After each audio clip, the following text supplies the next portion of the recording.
Excuse me, sir.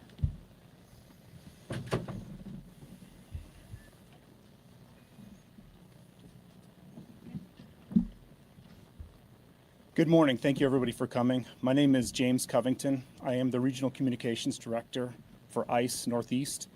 More importantly, today, I am the Communications Director for ICE Boston. Thank you for coming out to our press conference announcing the results of a recent enhanced immigration targeted operation. So without further ado, I'm going to turn it over to the Acting Director of ICE, Todd Lyons. Good afternoon, everyone. Before we begin, I just want to take a special thank you to thank our partners. Without partnership, this is really key to the success of the ICE mission and DHS as a whole. To U.S. Attorney Leah Foley, the Boston Field Office Director Patricia Hyde, Special Agent in Charge Michael Crow, Mike Manning, Customs and Protection, Boston, Scott Reed of the ATF, Matt O'Brien at Diplomatic Security Service, Stephen Bello, DEA, Brian Keyes, U.S. Marshals, and the men and women of the U.S. Border Patrol that are with us every day. These brave men and women have worked tirelessly to arrest approximately 1,500 criminal aliens and illegal aliens during Operation Patriot. In the beginning of May, ICE and its federal and state partners launched the whole-of-government effort to remove dangerous criminal aliens from all over the Commonwealth. I'll let our Boston Field Office Director give you the specific numbers of Operation Patriot, but what I can tell you is this: that hundreds of brave officers and agents risk their lives every day here in the Commonwealth to remove dangerous criminals from Boston, Worcester, Springfield, Lowell, Lawrence, Nantucket, Martha's Vineyard, and several other communities across the Commonwealth. Significant amount of the criminal aliens that were arrested by the teams were drug traffickers, sex offenders, murderers, and foreign fugitives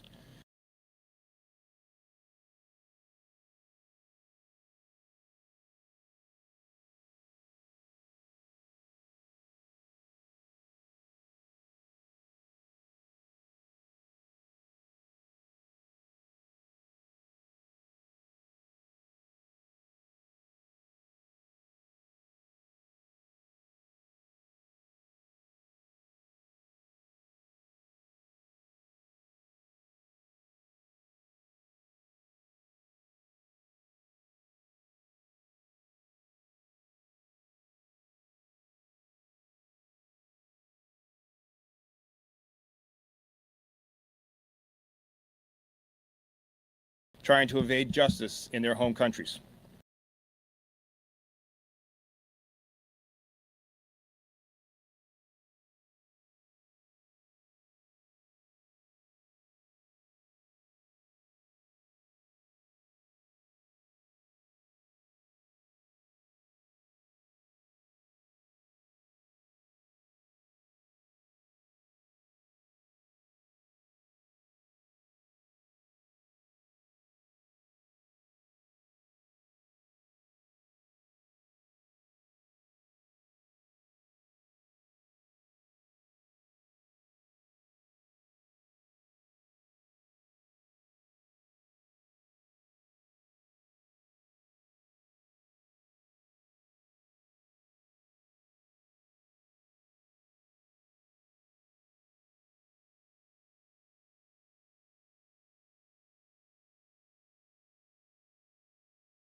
immigrants. They are criminals, and they will be treated as such.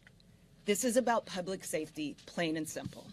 Our job is to protect the public, to prevent harm, and to uphold the rule of law. My office will continue to prioritize the prosecution of individuals who are in this country unlawfully and those who pose a threat to our community. Just as I said when I first became U.S. Attorney, if you threaten the safety of our residents, we will find you. We will hold you accountable, and when appropriate, we will remove you from this country. This is the land of opportunity, not the land for opportunists. Enough is enough.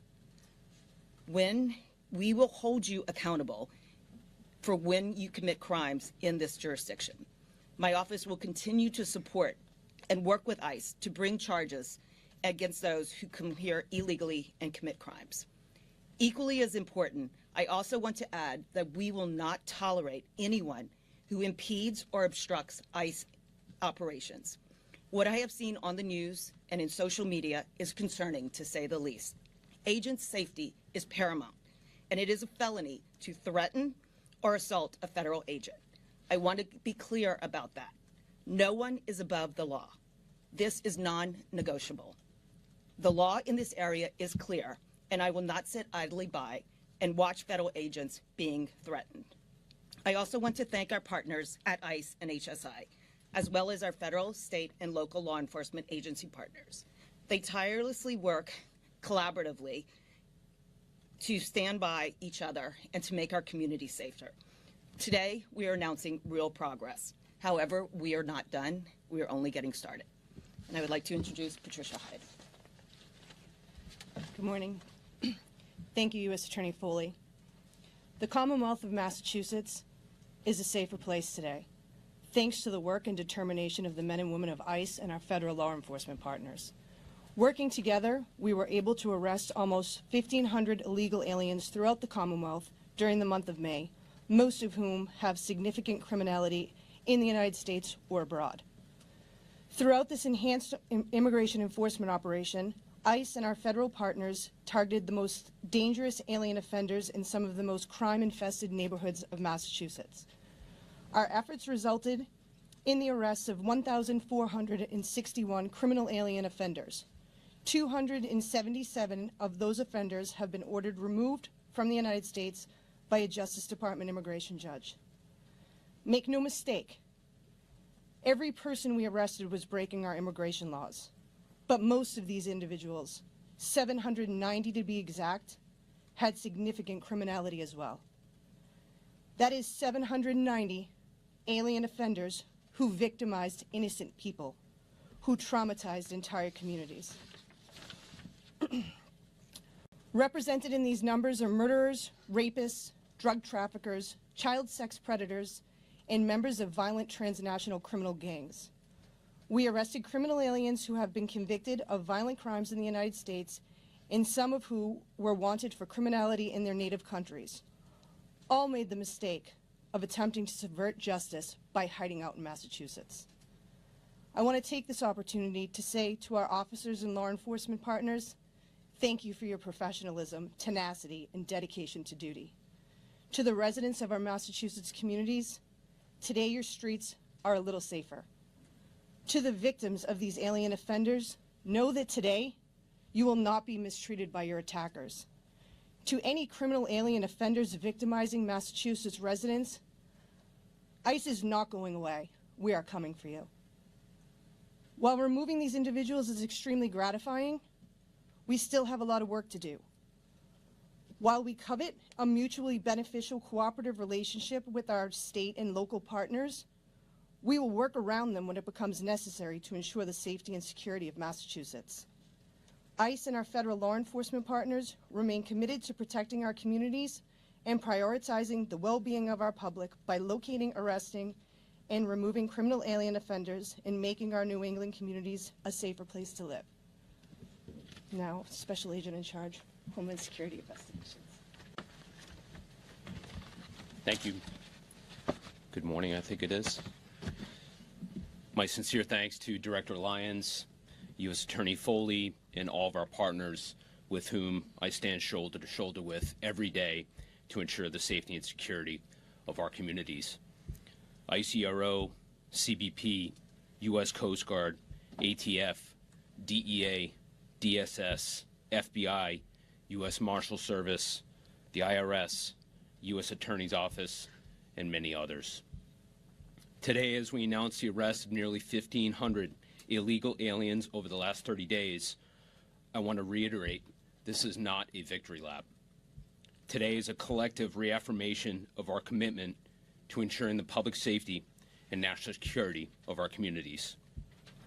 With each agency bringing unique authorities and expertise, HSI Special Agents will continue a whole-of-government approach to take the fight to transnational criminal actors and organizations who poison our communities, who exploit and victimize our children, who defraud our citizens and government systems, who illegally harbor and employ aliens, who perpetrate violence, and all of those who choose to ignore the rule of law.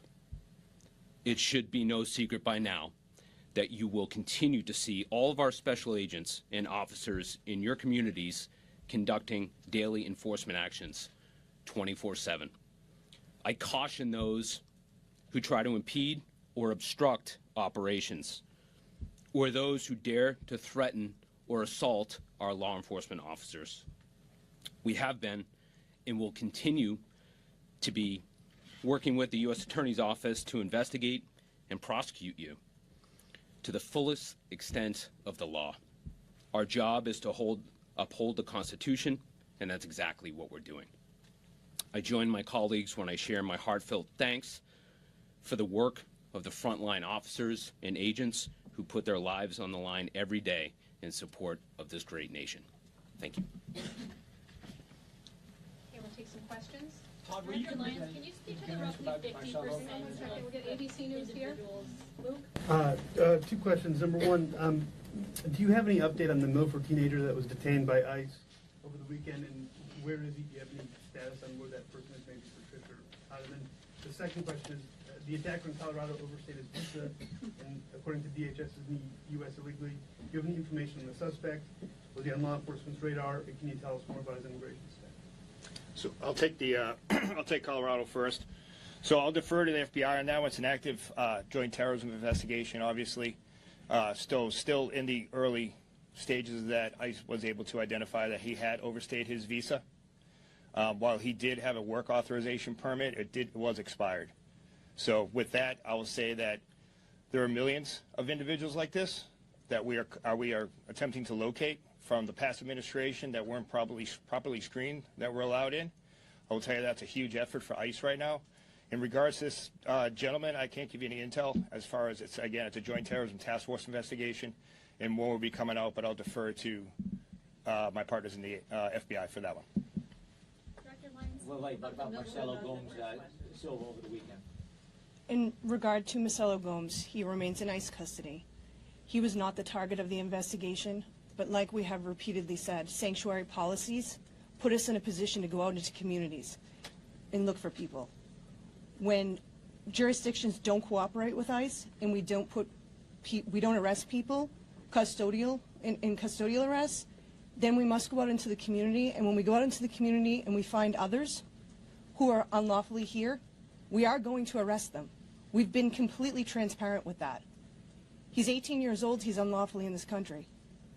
And unfortunately, we had to go to Milford to look for someone else, and we came across him, and he was arrested.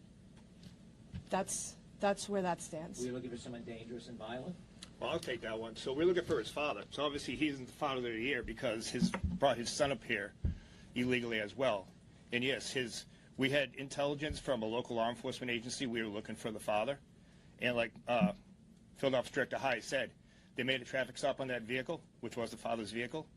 He was driving that vehicle. But like any local law enforcement officer, if you encounter someone that has a warrant, or like I said, is here illegally, we will take action on that. We're doing the job that ICE should have been doing all along, and that we enforce all immigration laws. What's the danger on his father? What is What's the dangerous danger on his about father? a high school junior? He was about to play in the graduation ceremony, play in the band the next day. I guess what is the danger of the 18-year-old to that community. So I'll put it back on you. What about an 18-year-old who's just stopped for a traffic violation by Mass State Police, who's wanted with being a habitual traffic offender on his way to graduation? Would you be asking that same question to the Mass State Police for not arresting him? Like, I didn't say he was dangerous. I said he's in this country legally, and we're not going to walk away from anybody. So where is he? Is he having due process? Does he have a lawyer? Yeah, well, the whole due process thing, ICE doesn't just scoop people off the street and remove them. Everyone gets due process, and that is what the U.S. Attorney's Office for. It's what the immigration courts are for. They all do that. He will go in front of an immigration judge. He'll have the opportunity to post bond. But again, I'm just going to ask you a question. Boston police stopped an 18-year-old on the way to high school. Are we having this conversation right now? Well, there would be a crime. There would be some evidence that we would... It happens every day. Every day. There are multiple 18-year-olds arrested. But yet, we are focused on this one. And I will say, his dad hasn't turned himself in yet, and his dad knows he's the target of it. So, What's his dad targeted for? What's his dad targeted for? Sorry, Dan, thoughts? Question. So the governor says Massachusetts is not a sanctuary state, but your teams don't receive assistance when you hit like all these different counties across, not just in Boston, but in these other suburbs and places across the state. So what's your response to the governor on that, and how difficult is it for your teams to not get that assistance? Like when you went to Operation Tidal Wave in Florida, it's a different scenario. You come to Boston, it seems like it's a little bit more difficult. I think it's a matter of semantics, right? We can say we're not a sanctuary state, but when people are arrested for local charges, drug traffickers who are peddling poison in our communities are walking out the door, not turned over to ICE, what does that sound like to all of you? That's sanctuary. When states and local jurisdictions don't cooperate with ICE and they let bad actors walk out into the community, they let child rapists just walk back out, $500 bail, that is sanctuary. So it's fine to say that you're not, but your actions absolutely show something different. I have a follow-up on that. Reuters, can I ask Reuters to ask a question? The U.S. Supreme Court last week halted a ruling out of Boston that had blocked the administration from revoking immigration parole for about 500,000 Venezuelans, Cuban, Haitian, and Nicaraguan migrants. And a couple weeks earlier, the Supreme Court also allowed the administration to end TPS for thousands of Venezuelans. Could you talk about to the extent ICE is now arresting or detaining people that were covered by those programs, and give us any sense of what the scale of that would look like? well, in that case, I would refer you over to Citizen Immigration Services. They handle that. ICE is only the enforcement arm of the immigration process. So I can just say that anyone that does no longer has protective status would be in this country legally, and ICE would take an enforcement action. Yes, for the search. Tell me more about the search operation here, and exactly, what are the officers? Where are the officers coming from to try to help in terms of resources? Are these actual ICE agents or officers, or are they being contracted outside of the agency? And also, how do you know that they're properly vetted here to conduct and follow the same laws? So what I can tell you is no one's contracted. All the partners up here are Title VIII immigration designated officers, so every federal agency has a Title VIII authority. So these are federal law enforcement special agents and officers from all over the DHS, DOJ. Like I said, it's a whole of government approach. These aren't any contract individuals. But you can see what the numbers, like I said, we ran an operation before up here. And while they were on targeted operations for criminal aliens that were released, other ones were being released at the same time. 24 hours a day, criminal aliens are being released all over Massachusetts. The only way to account and take these other individuals back into custody was to go ahead and partner with our other DHS partners that are here and DOJ partners to ensure that we have the proper manpower to respond whenever someone's released from custody. And on that point, Last question. Can you guys offer a few more specifics on the charges? Are you counting illegal reentry as among those 790 people? What's the significant charges versus how many were convicted, and violent versus non-violent crimes for these people? Yes, those include people who had been previously deported, were found back in the Commonwealth, and have been charged again with illegal reentry. So how many were charged for something other than illegal reentry? I don't have that number, but I can tell you, for example, on May 7th, I believe, ICE took a man into custody who had been removed from the country 5 previous times. He had been arrested 9 times on serious criminal charges, including assault and battery with a dangerous weapon, indecent assault and battery on a person, kidnapping, unarmed robbery, threatening, and intimidation, and he had a conviction for an OUI. Another man who was arrested in Worcester had been deported 4 previous times. He came back into this country, had 3 open OUI charges. Each time he was arrested for OUI, he was released without notifying ICE so that they could go and pick him up safely and securely and put him back in deportation. It was only after he violated one of the terms of his release for that 3rd OUI that ICE was notified and the detainer was allowed to be executed. Wouldn't it be breaking the Thank you very much. That's all the time we have. I'm sorry. He was being charged, he was being held on violations of his release. Why do the agents wear masks? They want to wear masks.